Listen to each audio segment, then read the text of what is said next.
is it about Monster Hunter that's so appealing? Well, the hunting zones are all beautifully made and give a very good atmosphere for the fights that happen. The game also has an amazing soundtrack, and of course, the stars of the series, the monsters. Each monster in the series is very unique and have different ways of fighting that make them stand out. But which ones are my favorites? Again, there are rules for this countdown. 1. Monsters from Frontier will not be on this list. That's a list for another day. And 2. Since Monster Hunter Generations isn't out yet in the West, I won't be including monsters from there. So grab your weapons and equipment, and let's set out on the quest.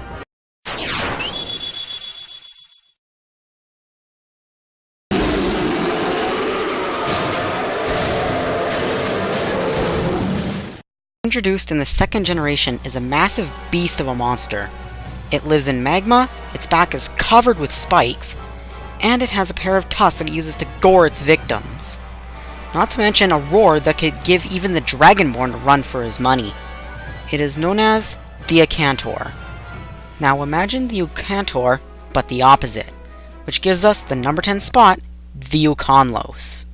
Residing in the frozen wasteland of the Polar Zone, the Ukonlos is a close relative to the Acantor, but it does have its differences. Ukonlos live in temperatures below sub-zero degrees, its body is more streamlined, allowing it to cut through ice and glaciers with ease, and an ice beam that is powerful enough to cut through frozen ice, sending chunks of it flying every which way. Why I prefer Ukonlos over Acantor is because of 3 reasons. 1. I prefer his design over Acantor. 2. His battle theme is a lot more epic and fitting for him. And finally, I just like ice more than fire in terms of elements. Why Ukonlos is this low is that although his fight is really awesome and challenging, and his design is really good too, but his fight can get out of control at G rank really fast, especially the Silver Cataclysm Ukonlos, whose ice beam can one-shot someone with over 1000 defense, and he has ice resistance. It's ridiculous. But onward to the next one.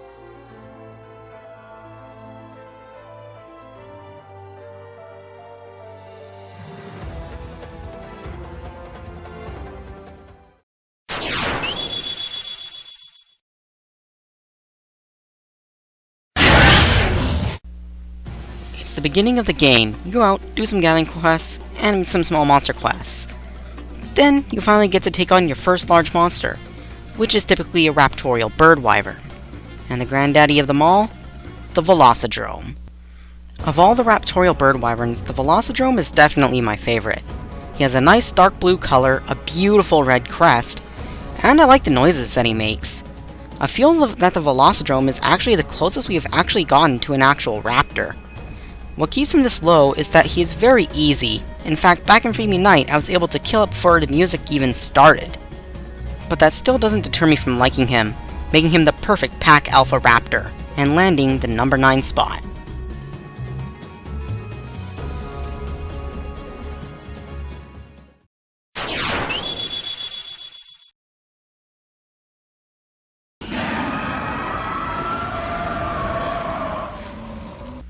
In the Monster Hunter universe, there is no species of monster that is more feared or worshipped than the Elder Dragons.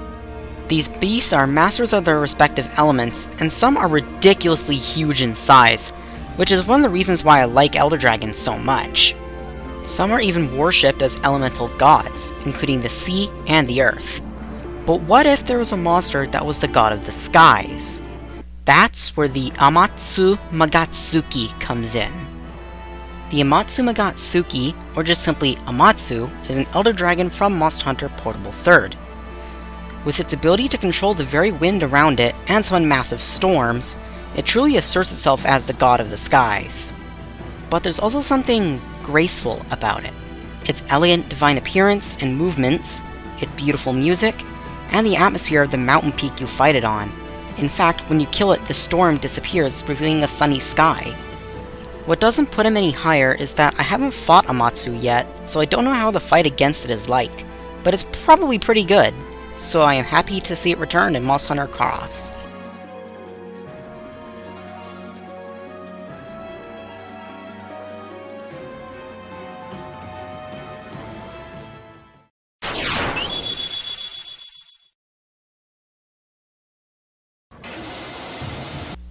I've always been fascinated by snakes, what with their serpentine bodies and bright color. And so, when I discovered that Monster Hunter 4 was getting a snake monster, I was really hyped. And the game delivered with that monster, the Najarala. Najarala is a snake wyvern that has a very unique appearance. It has small arms and legs, a beak, and it has large plates on its back and tail, which add to its gimmick. By flinging the plates off its tail, any loud noise it produces will cause them to vibrate and then explode. In fact, he even has a subspecies that can utilize this even better by being able to shoot blasts of water that rebound off of them, which is really cool. However, Najarala's design isn't too spectacular and is a bit weird for a snake, but it's still a snake, so I like it.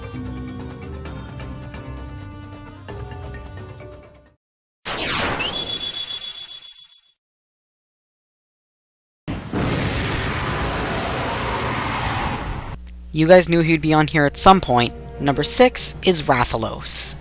How can I not like him? He's the flagship monster of the entire series.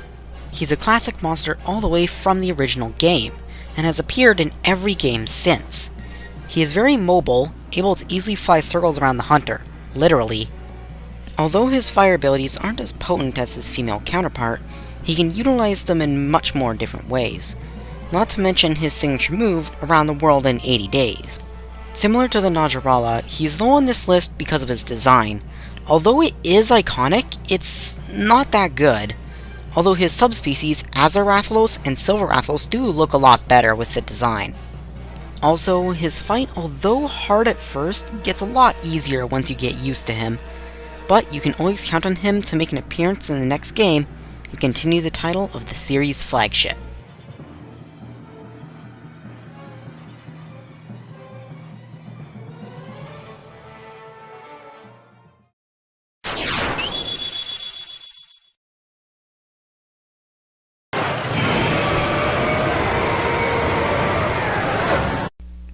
Agnactor is awesome.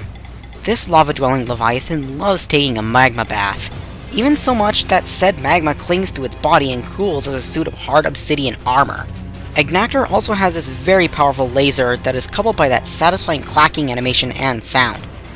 Also, don't try to attack it when the armor is cooled, or else you'll just bounce off then get a face full of laser, or a beak smashing into you. Did I forget to mention that Agnactor also has a subspecies that uses ice? Well, it does, and said subspecies, known as the Glacial Agnactor, gave me my signature armor set in 3 Ultimate. Guard +2, Guard Boost, Mind's Eye. I love you. Agnactor's design is also really cool looking, what with that slender body, oddly-shaped beak, and magma covering its body. And lucky me, he's returned to Monster Hunter Cross, so it'll be nice to see him again.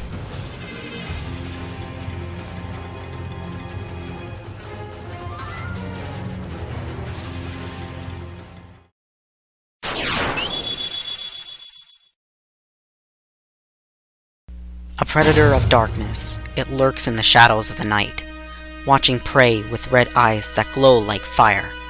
It stalks silently on its prey, and then it pounces. There's just something about the Nargacuga that I really like. 1, its roar is really cool. 2, it's a freaking Black Panther dragon. Nargacuga is no slouch, however, far from it. He is extremely fast, and that tail is lined with deadly spikes. His theme is also very good, emphasizing his silent but deadly nature. Nargacuga has 2 subspecies as well. A green one that can hit you so hard that it can knock you out, and a silver one that can even turn itself invisible. Talk about a hidden assassin.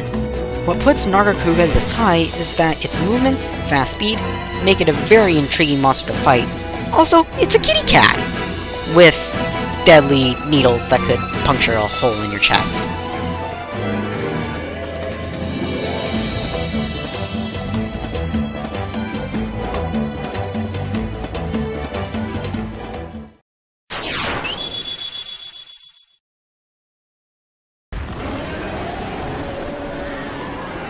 Lagiacrus is really something special. This massive sea-dwelling leviathan truly deserves his title as the Lord of the Seas. The spikes on its back allow it to conduct and release massive discharges of electricity, and if you are unlucky enough to fight it in the water, well, let's just say you're gonna have a bad time and probably be fried to a crisp. His design is also really cool looking, resembling a cross between a dragon, an alligator, and a snake. He also returns moss under cross and has had some serious buffs. Like the Nargacuga, the Lagiacrus also has two subspecies. The Ivory Lagiacrus, which is more land-built, and the Abyssal Lagiacrus, which can summon underwater whirlpools and has a very nice black color. Needless to say, Lagiacrus is very intimidating and worthy of both his title and the number 3 spot.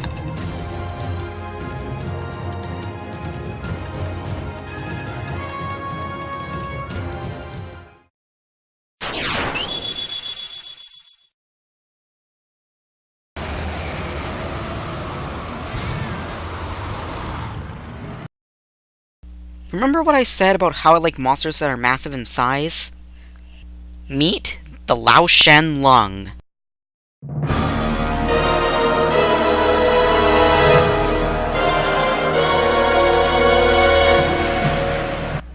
This hulking earth dragon is so large that when it stands up on its hind legs, it's taller than a fortress wall.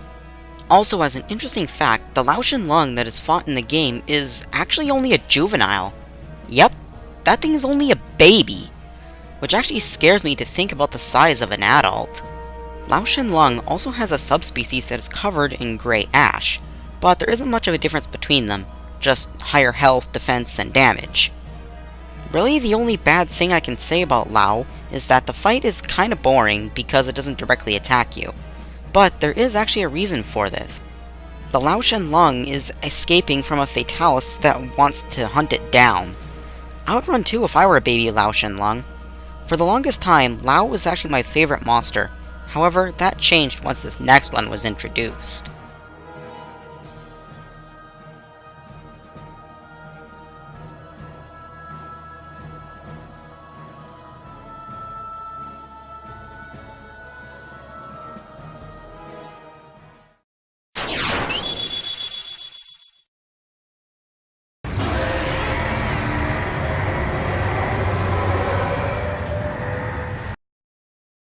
That is the sound of the very earth itself.